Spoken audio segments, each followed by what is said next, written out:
Presenting by Gunjan film Mahendra गड्ढे। और प्रभु श्री राम के बीच में जो बात हो रही है, लक्ष्मण जी के शक्ति बाण लग गया और लक्ष्मण जी मूर्छित पड़े हुए हैं। प्रभु की गोदी में सर है उनका।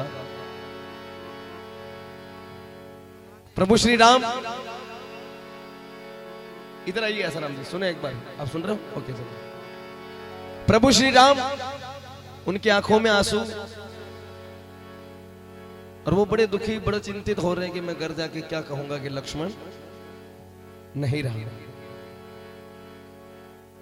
जब इतनी बात पता चली कि भाई लंका का एक वेद है, लंका में एक विभीषण जी ने बताया, विभीषण जी, सॉरी कभी कभी हो जाती है।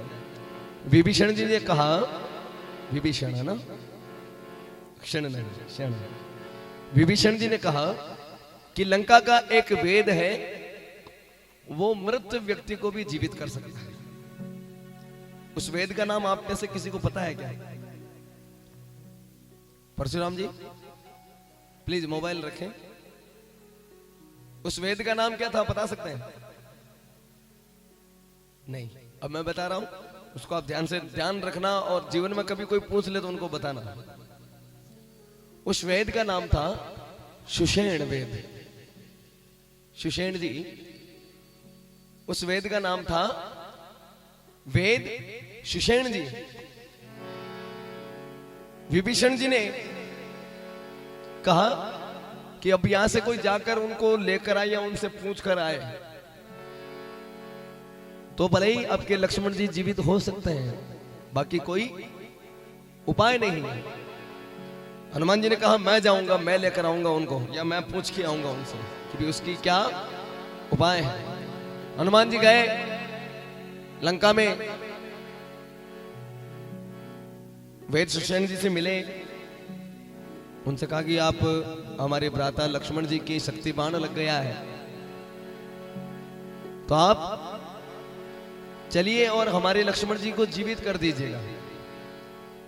तो सुषेण जी ने कहा कि मैं नहीं चल सकता, मैं लंका का दोषी हो जाऊंगा, क्योंकि मेरा जीवन, मेरा परिवार जो चल रहा है वो लंकापति रावण की देन से चल रहा है, और मैं आपका ये कार्य कर दूंगा क्योंकि रावण के सबसे बड़े दुश्मन है तो वो है श्री राम। अब मैं दुश्मन की रक्षा करूंगा तो मेरे राजा मुझे जीवित नहीं रखेंगे। हनुमान जी ने बहुत प्रेम से समझाया उनको कि चलिए प्रभु, आपको जैसे हम ले जा रहे हैं वैसे के वैसे आपको वापस भी छोड़ देंगे और किसी को पता भी नहीं चलने देंगे, इतनी हम पर विश्वास कीजिएगा। सुषेण जी नहीं माने, तब हनुमान जी ने उनको उनकी कुटिया सहित उनको उठा के लेकर आ गए। आपने देखी होगी रामायण, ये कोई मेरी मन की बात नहीं बता रहा हूं। सुषेण जी आए, विभीषण जी को देखा वहां पर, फिर कहा कि आप, हाँ कि मैं इनका भक्त हूं और मैं सत्य के साथ रहता हूं, मैं झूठ के साथ कभी नहीं लगा, चाहे मेरा भाई क्यों ना हो। विभीषण जी की बातों में आकर सुषेण जी को लगा कि चलो साई कुछ गलत, हम गलत भी कर रहे हैं। सुषेण जी ने कहा कि द्रोणागिरी पर्वत पर एक बूटी होती है, उस बूटी का नाम होता है सरजीवन बूटी। अब वो बूटी कोई लेकर आ जाए तो आपके मरे हुए लक्ष्मण को जीवित हम कर देंगे। अब जाए तो जाए कौन? हनुमान जी के अलावा कोई जाने वाला था नहीं। हनुमान जी ने कहा मैं जाऊंगा, पर उसकी कोई पहचान तो बता दीजिएगा मुझे कि वो कैसे मिलेगी या उसकी क्या पहचान रहेगी। सुषेण जी ने कहा कि कोई द्रोणागिरी पर्वत पर कोई बूटी चमकती हुई दिखे या कोई पौधा आपको चमकता हुआ दिखे, वो है सरजीवन बूटी।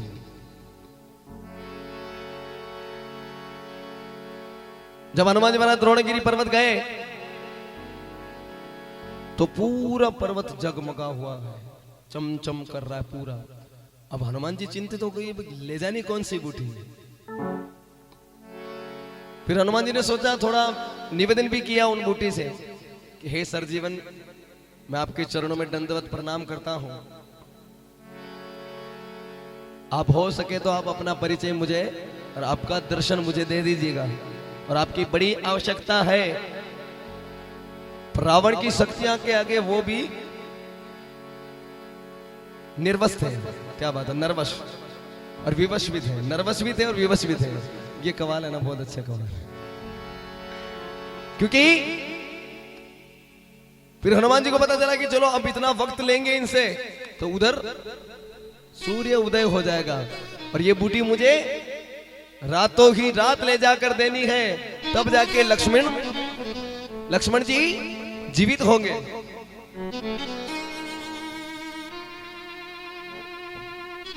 तब हनुमान जी महाराज द्रोणागिरी पर्वत पूरा उठा के लेकर आ रहे हैं।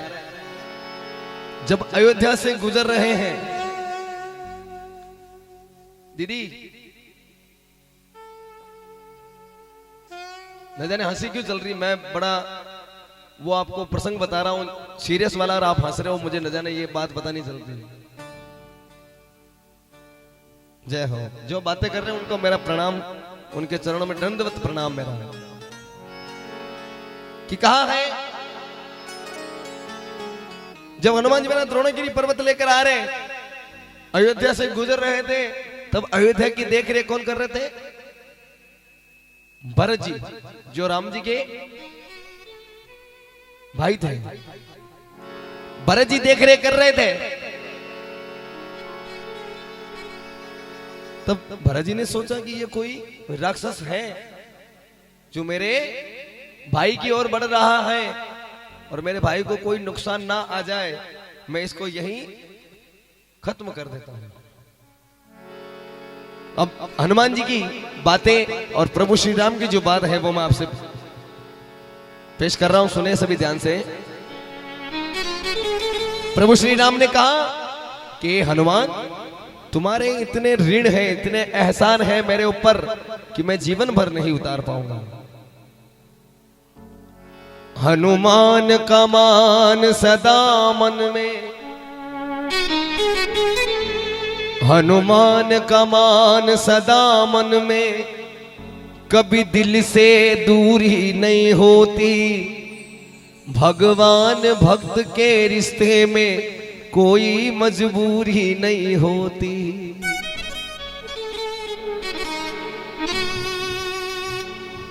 आप ध्यान से सुनोगे, देखिए मेरी गारंटी कि आप ताली बजाने पर मजबूर हो जाओगे। मैं कहूंगा नहीं तो भी आप ताली बजाएंगे यदि आप ध्यान से सुनोगे तो। हनुमान जी ने कहा कि हे प्रभु, ऐसी कोई बात नहीं है, मैं तो आपका सेवक हूं और आपका जो कार्य कर रहा हूं वो सेवक की तरह कर रहा हूं। मेरे कोई ऋण नहीं हो सकते, मेरे दाता हैं आप, मेरे प्रभु हैं आप। प्रभु श्री राम ने कहा, एहसान भूल जाऊं कैसे, एहसान भूल जाऊं कैसे, इसकी मंजूरी नहीं होती। हनुमान अगर नहीं होते तो रामायण पूरी नहीं होती। कि अगर हनुमान जी नहीं होते तो रामायण भी पूरी नहीं होती।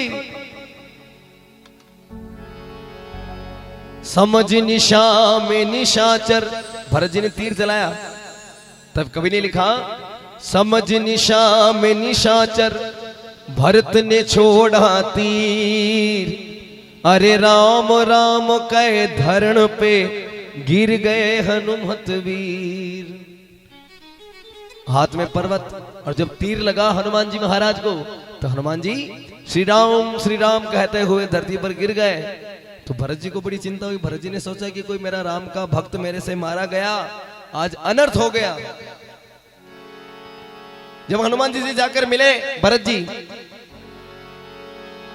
हनुमान की बातें सुनकर, हनुमान की बात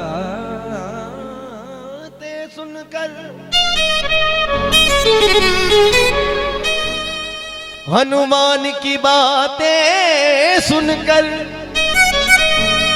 गम की बधरिया छा गई। हनुमान जी के दर्शन करने को पूरी अयोध्या आ गई। जब भरत जी की कुटिया के पास सबको पता चला अयोध्या वालों को कोई राम का भक्त वानर सेना से आया हुआ है, पूरी अयोध्या हनुमान जी के दर्शन करने आई। उसमें अयोध्या की पूरी जनता में राम जी की तीनों माताएं भी दर्शन करने आई। कौन कौन, नाम क्या क्या था?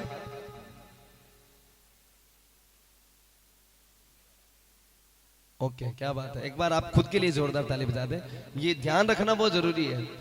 कौशल्या जी, सुमित्रा जी और कैकेयी जी, तीनों माताएं आई और हनुमान जी भरत जी से मिलकर कहा कि भ्राता मुझे सूर्य उदय होने से पहले जाना है और लक्ष्मण जी के प्राण अभी संकट में हैं, तो मुझे बहुत जल्द जाना है, मुझे जल्दी है, आप मुझे आज्ञा दीजिए, मुझे जाना है। तो लक्ष्मण जी की जो माता है सुमित्रा जी,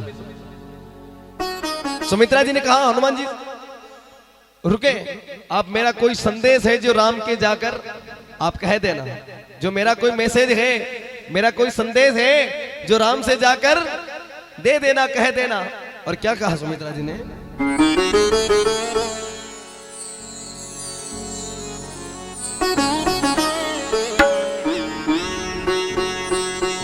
कि हनुमान जाकर यो राम जी से कहना,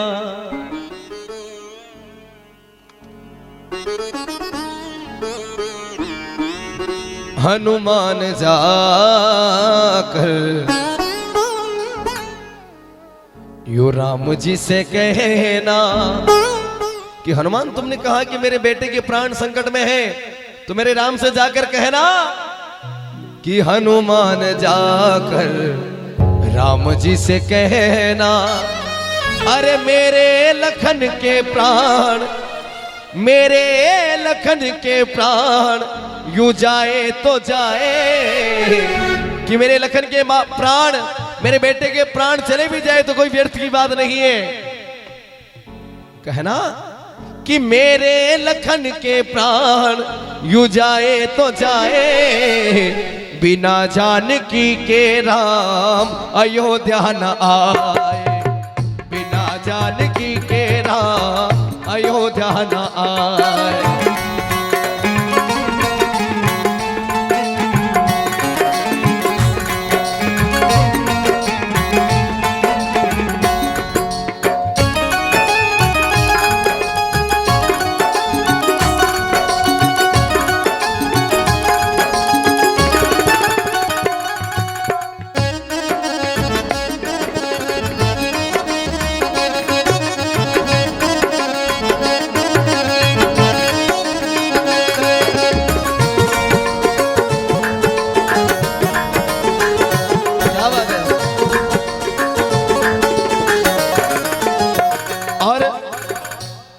सुमित्रा जी ने कहा कि हनुमान जी आप जाकर मेरे राम से कहना कि धन्य है लखन जो उनकी गोदी में लेटा, धन्य है लखन जो उनकी गोदी में लेटा, लड़ने भेज दूंगी मेरा दूसरा भी बेटा। कि अगर आपको लक्ष्मण की कमी महसूस हो तो राम से जाकर कहना कि मेरा दूसरा बेटा भी आपके लिए भेज दूंगी, पर सीता के बिना अयोध्या मत आना। कि धन्य है लखन जो उनकी गोदी में लेटा, लड़ने भेज दूंगी मेरा दूसरा भी बेटा।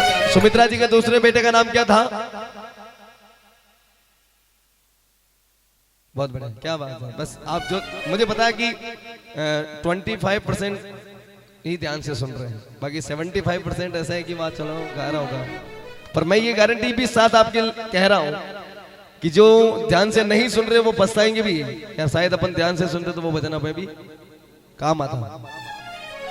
कि धन्य है लखन जो उनकी गोदी में लेटा, लड़ने भेज दूंगी मेरा दूसरा भी बेटा। और अब रोकना ही होगा इन आंसुओं का बहना, क्योंकि बेटे की मृत्यु की खबर कोई मां नहीं सुन सकती, कि अब रोकना ही होगा इन आंसुओं का बहना।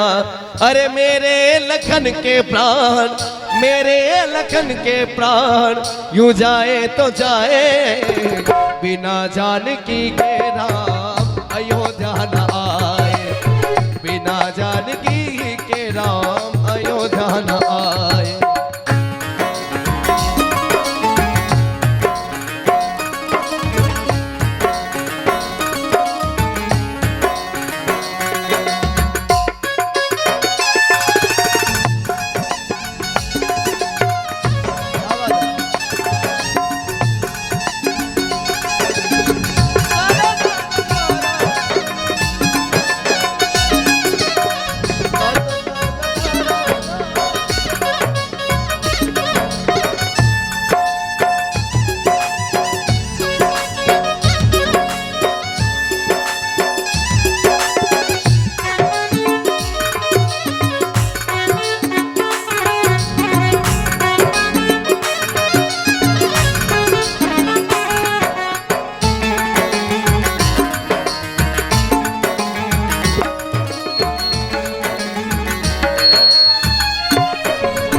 और दीदी मुझे इनाम बाद में देना, भजन के बाद। एक बार बैठो आप, भजन की बात दे देना, कोई बात नहीं, मैं ले लूंगा, आपके पास आके ले लूंगा।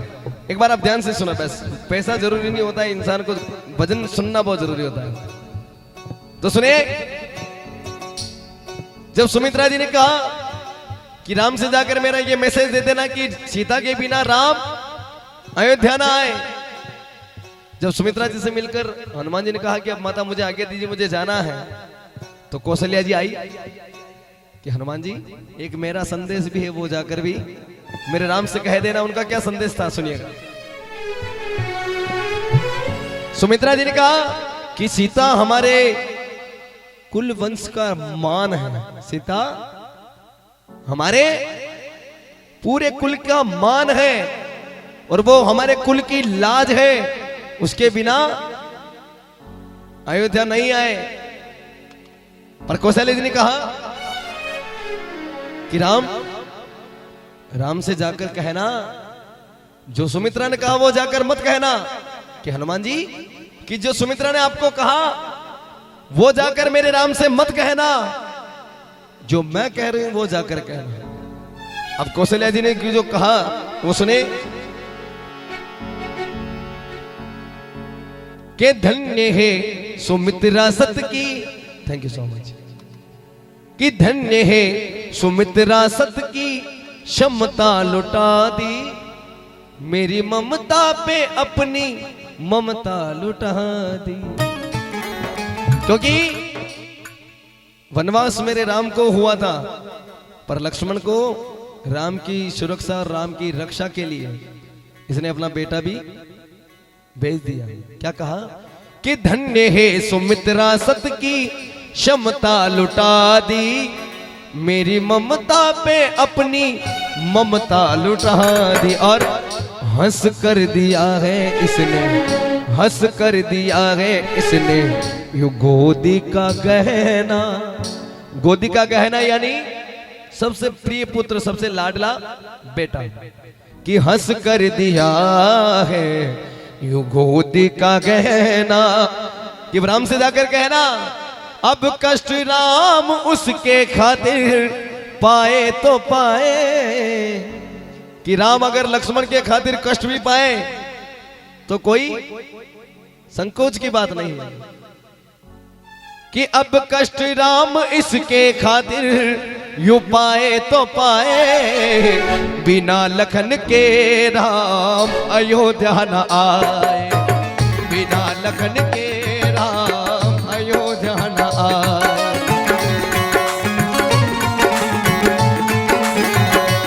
दारा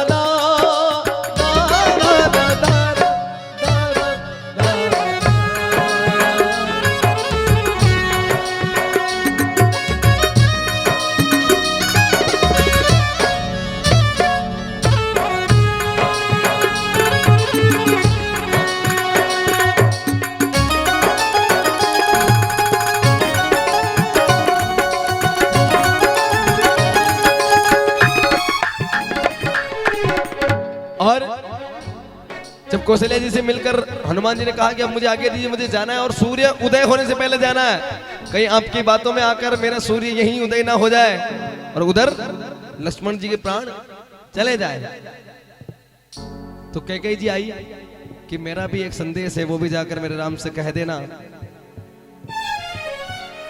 कैकेयी जी ने कहा कि जो सुमित्रा ने और जो कौशल्या ने कहा वो जाकर मेरे राम से मत कहना, और जो मैं कह रही हूं वो जाकर कहना। अब देखिएगा तीनों माताएं के अलग अलग संवाद, अलग अलग बातें। कैकेयी जी ने कहा कि राम से जाकर कहना कि सबसे बड़ी दोषी तो मैं हूं जो आप वनवास में है, आपकी सबसे बड़ी दोषी मैं हूं। राम से जाकर कहना वो मेरा बेटा है, सबसे लाडला बेटा है मेरा, पर मैंने मेरे पुत्र का सोचा कि मेरे पुत्र को राज मिल जाएगा और वनवास राम को वनवास दिला देते हैं। तो कैकेयी जी ने कहा कि अयोध्या की खुशियों में, अयोध्या की खुशियों में सहायक नहीं हूं, अयोध्या की खुशियों में सहायक नहीं हूं, अयोध्या की खुशियों में सहायक नहीं हूं, क्षमा मांगने के भी लायक नहीं हूं, कि मैं माफी के भी लायक नहीं हूं, ऐसी गलतियां कर दी मैंने। मेरी वजह से उनको बड़ा कष्ट सहना, मेरी वजह से उनको बड़ा कष्ट सहना, अरे मेरी वजह से उनको बड़ा कष्ट सहना। अब दुनिया वाले मुझ पर सितम, ये दुनिया वाले मुझ पर सितम यूं ढाए तो ढाए, कि दुनिया वाले तो मुझे गलत ही कहते हैं, अब और गलत कहे तो भी कोई संकोच की बात नहीं, पर राम से जाकर कहना कि ये दुनिया वाले मुझ पर सितम ढाए तो ढाए। बिना सिया लखन के राम अयोध्या न आए, बिना सिया लखन के राम अयोध्या न आए।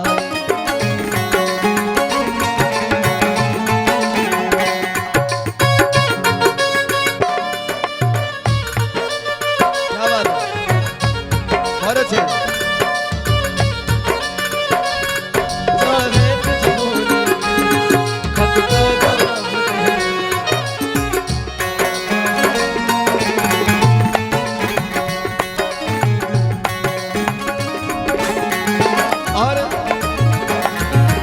हनुमान जी तीनों माताओं से मिल लिए और कहा कि अब मुझे आज्ञा दीजिए, मुझे जाना है। तो लक्ष्मण जी की पत्नी उर्मिला जी आई, थोड़ा सा बातें, दीदी भैया सारे मोदी जी बन जाओगे आप, इतनी बातें करोगे तो। मैं मेरा इतना कीमती समय आपको दे रहा हूं, तो आप थोड़ा सा प्लीज, आपसे रिक्वेस्ट है कि आप ध्यान से सुनें। वैसे ये हमारे सुनील भाई का प्रेम है और आप लोगों से मैं प्रेम करता हूं, इसलिए बाकी तो मुश्किल होता है हम सबका मिलना, ये भगवान मिलवाता है, इसलिए सुने।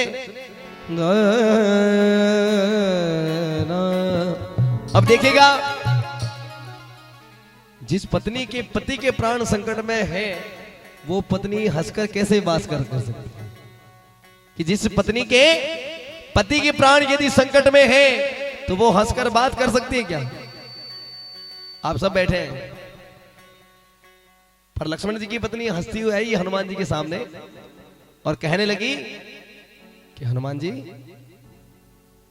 जो मेरी तीनों माताओं ने कहा वो जाकर मत कहना, जो मेरी तीनों माताओं ने आपको कहा वो जाकर राम जी से मत कहना, और जो मैं कह रही हूं वो जाकर कहना। अब उर्मिला जी ने क्या कहा कि हनुमान जी आपने कहा कि मुझे सूर्य उदय होने से पहले जाना है, तो थोड़ा तनिक सुनिएगा। धर्म धरा को धारण करता मेरे राम राम,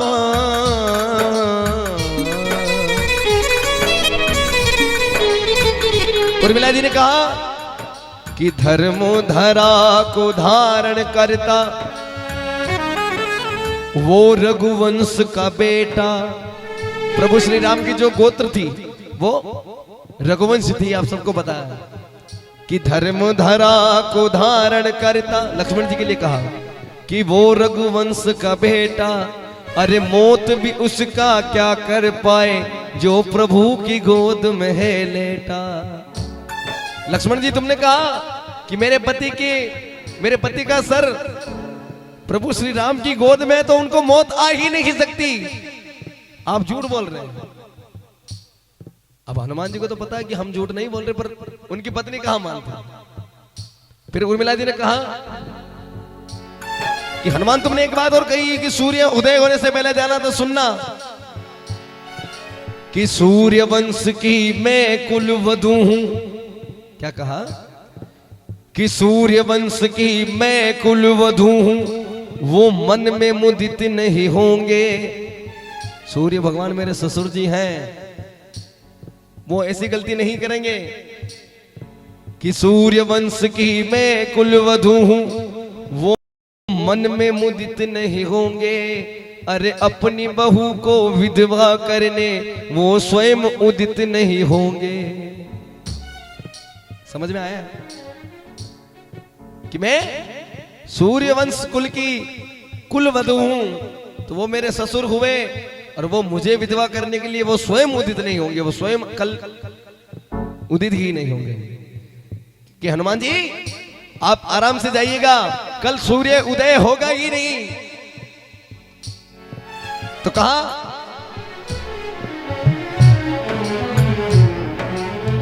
कि वो मेरे ससुर हैं। कौन?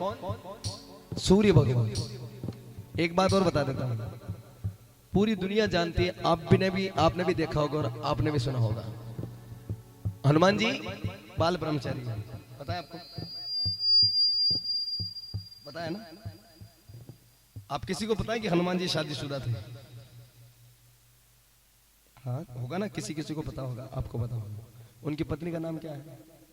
तो फिर कैसे पता है? हनुमान जी शादीशुदा थे, किन किन को पता है? एक बार हाथ खड़े करके बता। नहीं है ना? बस ये बात है, क्योंकि जीवन में बहुत सारी चीजें ऐसी होती है कि सोचना जरूरी होता है, और ऐसी चीज समझनी भी चाहिए जो अपने जीवन में काम आए। हनुमान जी, अब ये प्रसंग और नया आ गया है। उर्मिला जी ने जो कहा वो तो था ही, पर अब ये प्रसंग आपको बता रहा हूं कि हनुमान जी शादीशुदा थे या नहीं। अब ये सुने पहले कि कहा हनुमान जी सूर्य भगवान से अपनी गुरु दक्षिणा ले रहे थे। गुरु, सूर्य भगवान हनुमान जी के गुरु जी हैं, आपको पता है। तो 5 विद्याएं उन्होंने ग्रहण कर ली। हनुमान जी ने 5 विद्याएं तो सीख ली सूर्य भगवान से। 9 विद्याओं में से सूर्य भगवान के पास 9 विद्याएं थी। 9 विद्याओं में से 5 विद्याएं तो उन्होंने सीख ली। बाकी की जो 4 विद्याएं थी उनको सीखने के लिए उनको शादीशुदा होना जरूरी था, तब जाके वो 4 शिक्षाएं और प्राप्त कर पाए। तब सूर्य भगवान ने कहा कि हनुमान, अब ये शिक्षा प्राप्त करने के लिए आपको शादीशुदा होना पड़ेगा। तो हनुमान जी ने कहा कि मैं बाल ब्रह्मचारी हूं और मैं ये नहीं कर सकता।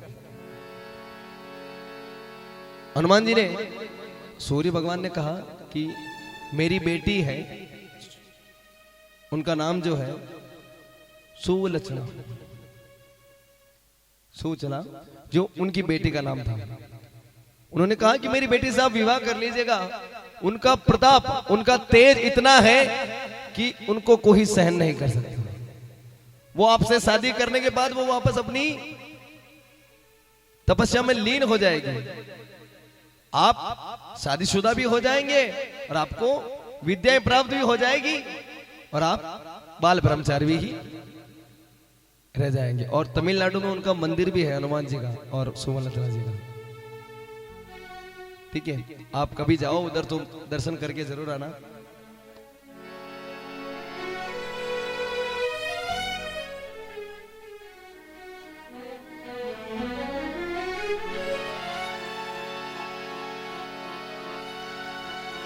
अब उर्मिला जी ने कहा कि राम जी से जाकर कहना कि जो करने को आए वो करना जरूरी। कि राम जी से जाकर कहना, जो मेरी तीनों माताओं ने कहा वो जाकर मत कहना, जो मैं कह रही हूं वो जाकर कहना। क्या कहा उर्मिला जी ने? कि जो करने को आए वो करना जरूरी, रावण जैसे पापियों का मरना है जरूरी। रावण जैसे पापियों का मरना है जरूरी, रावण जैसे पापियों का मरना है जरूरी। और इस भजन के लेखक के लिए यदि आपको अच्छा लगे तो ताली जरूर बजा देना। मेरे कहने से नहीं, अच्छा लगे तो, मेरे कहने से नहीं हो, आपको यदि अच्छा लगा हो तो ताली जरूर बजाना। कहा कि राम वीर तुम ऐसे भजन लिखते ही रहना, राम वीर तुम ऐसे भजन लिखते ही रहना। अरे छाप काट गाने वाले यूं गाए तो गाए, अरे छाप काट गाने वाले यूं गाए तो गाए, बिन रावण को मारे राम अयोध्या न आए, बिन रावण को मारे राम अयोध्या न आए।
सियावर रामचंद्र भगवान की जय। जय। Thank you so much. जो भी ताली